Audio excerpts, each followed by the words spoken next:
Hey everybody, I'm Katallina, and today we're here to talk about episode 6 of the Ossan Newbie Adventurer. After taking a week off, it was great to see Rick and the gang back and immediately right into action. It seemed really cool to see what they were up to. I really enjoyed the whole aspect of this episode because it looks like we're getting a bit of a mini tournament arc kind of thing, but I love how they're kind of like exaggerating it and they're playing up Rick's strength and they're using this for pure comedic gold and they're doing a really good job. I like the fact that when he goes to decide that he's going to do this, that he isn't even actually qualified as a pugilist yet, and that he ends up going, and who does he find there but Angelica? And we get the rematch of the century. Well, not really, she gets her butt handed to her again, but it's in a different and uniquely comedic way, which is perfect and in perfect tandem with this show.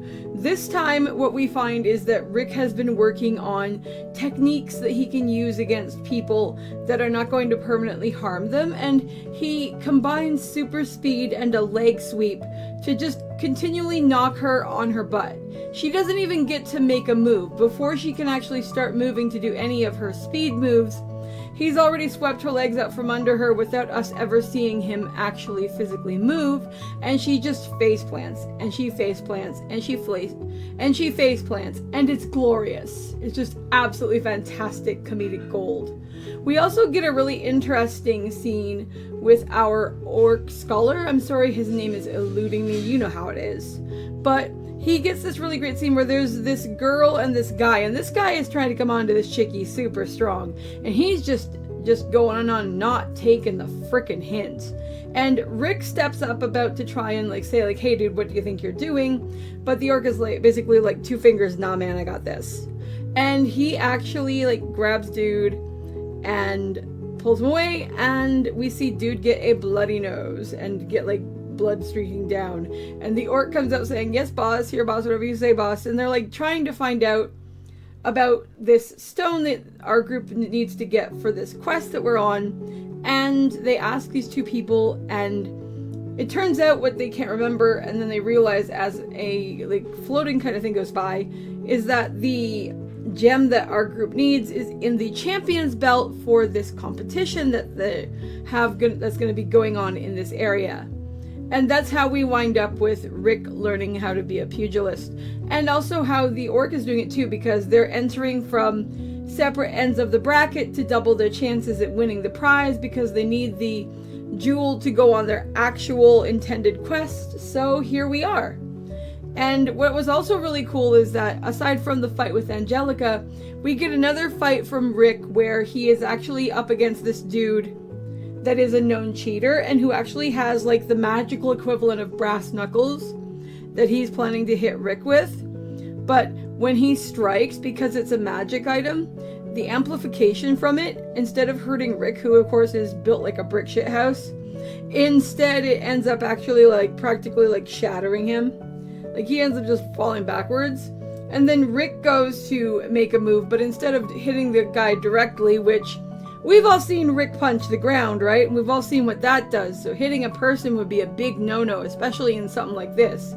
Because Rick isn't just a fighter. Rick basically is a weapon. So what Rick does is he actually punches the air beside the dude, and the shock waves from the punch are so strong that it's actually slapping this dude's brain around inside his head like it's a ping pong ball, and he just ends up out cold on the floor and carried away.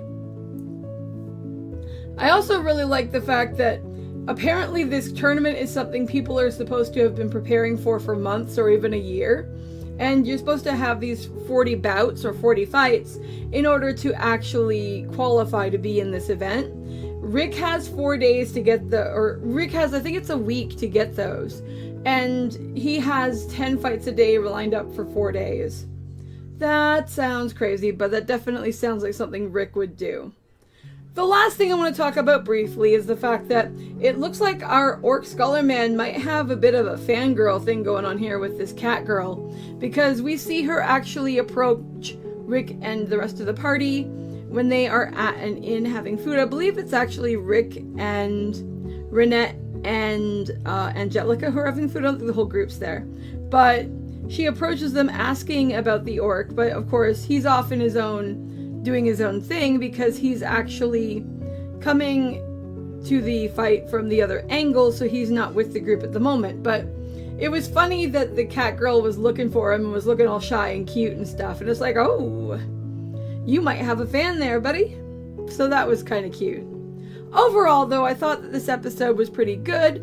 One last thought before I go is that it seems like something might be wrong with the current champion. I think he might have a health issue or something, based off of, first off, what he was saying with the trainer when they were talking privately, and then based off of what we see at the end of the episode, where we see somebody who looks like he's up to a whole lot of no good. And it might be a really good thing that our orc friend is entering the competition as well, because that way, if something does happen to Rick in some regard, then there's somebody who can step in, because we absolutely need that gem to continue our quest.